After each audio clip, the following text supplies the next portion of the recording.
तरह से गले में गले मिलाकर होली मिलन समारोह किया। आज हम लोग भी उनके साथ हैं और मिथिलांचल के वैसे इक्के दुक्के नेता के मुंह पर तमाचा।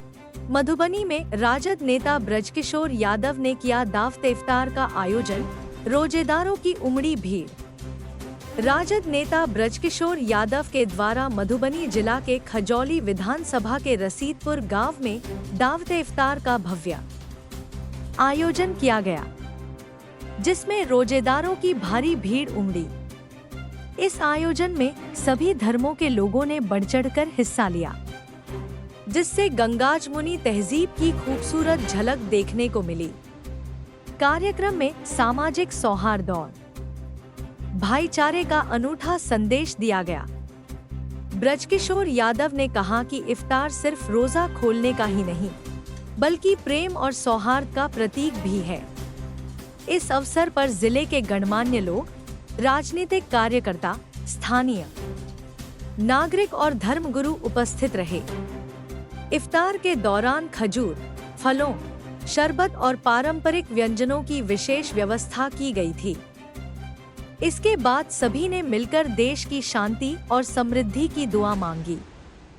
इस आयोजन ने समाज में एकता और भाईचारे को और मजबूत करने का काम किया।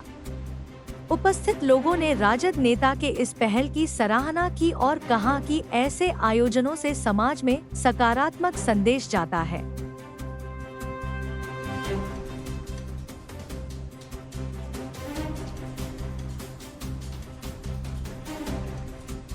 दावते इफ्तार का आयोजन गंगा जमुना तहजीब का उदाहरण है और हम लोग भारतीय संविधान में विश्वास करते हैं और कुछ लोग भारत के इतिहास को कलंकित करना चाहते हैं। खासकर मिथिलांचल के कुछ लोग मिथिलांचल के नाम को कलंकित करने का काम किया। आज मीडिया के माध्यम से वो देख ले कि हम कितने मजबूत हैं हिंदू और मुसलमान भाई। कल होली भी बीता, आज रमजान का 27वां रोजा चल रहा है। निश्चित रूप से आज शब-ए कदर की रात है और इस मौके पर हमने दावत इफ्तार का आयोजन करके हम देश और दुनिया को संदेश देना चाहते हैं कि जब तक दुनिया है तब तक गंगा जमुना तहजीब भारत में रहेगा और मिथिलांचल प्रधान रूप से रहेगा।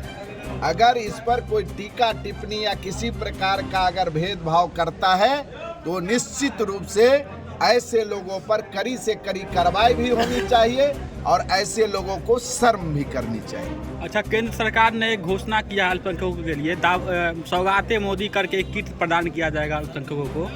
कैसे देखते हैं इस घोषणा? नहीं, ये सब तो लोक लुभावनी बात है। किसकी आप बात कर रहे हैं? सौगाते मोदी आप उस मोदी का चर्चा मत कीजिए। आज के दिन जो वक्फ बोर्ड पर हमला कर दिया, हाँ, और ऐसे लोग भारतीय संविधान को दुरुपयोग करना चाहते हैं। बाबा साहेब भीमराव डॉक्टर अंबेडकर के संविधान को तोड़ना चाहते हैं और मनु स्मृति लागू करना चाहते हैं। ऐसे लोग कभी भी हम लोगों का मददगार या कहिए कभी भी हम लोगों का कोई सौगात देने की बात नहीं कर सकते।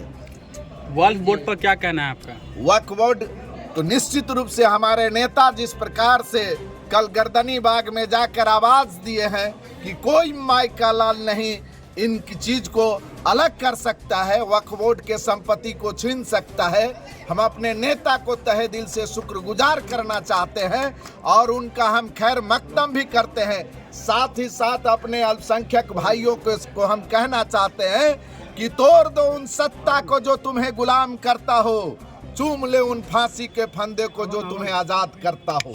निश्चित रूप से हिंदुस्तान जब तक है कोई माई का लाल वक्फ बोर्ड की ओर नजर नहीं दे सकता है। विधानसभा चुनाव को लेकर क्या तैयारियां हैं आपकी? नहीं, वो तो हमारे नेता कहे हैं कि माई बहन योजना और जितनी भी योजना है जो उस सब को हम लोग गांव-गांव ले जा रहे हैं और उन तमाम योजनाओं पर आप जब क्षेत्र में जाएंगे, गांव देहात में जाएंगे तो लगेगा कि इस बार एक ऐसी लहर है कि निश्चित रूप से मिथिलांचल का पूर्ण हवा इस बार बिहार में तेजस्वी जी के सरकार को बनने से कोई नहीं रोक सकता है।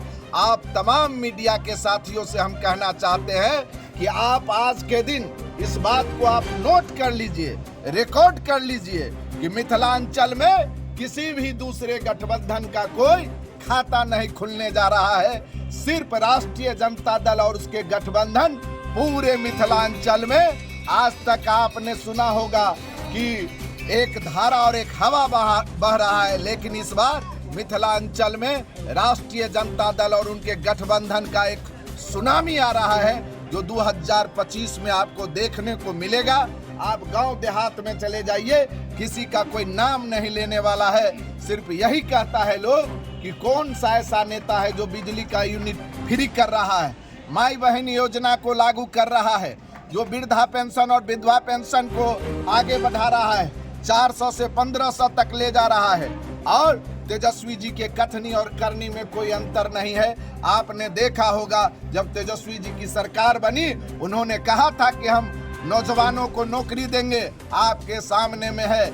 आज आप देख रहे हैं किस तरह से नौजवान, किसान, मजदूर, दलित, शोषित, पीड़ित, अल्पसंख्यक भाई हाथ से हाथ मिलाकर माननीय नेता तेजस्वी जी के नेतृत्व में सरकार बननी जा रही है। आपको विधानसभा चुनाव में कितनी संभावना है कि टिकट मिलेगी आपको राज्य तरफ से? राष्ट्रीय नेता का जिस प्रकार से आशीर्वाद और सहयोग और जिस तरह से जन आकांक्षाएं, जन जन का एक प्यार और स्नेह मिल रहा है, हमारे राष्ट्रीय नेता ने कहा है कि हम सर्वे करा रहे हैं, किसी व्यक्ति विशेष के बात पर हम टिकट नहीं देंगे।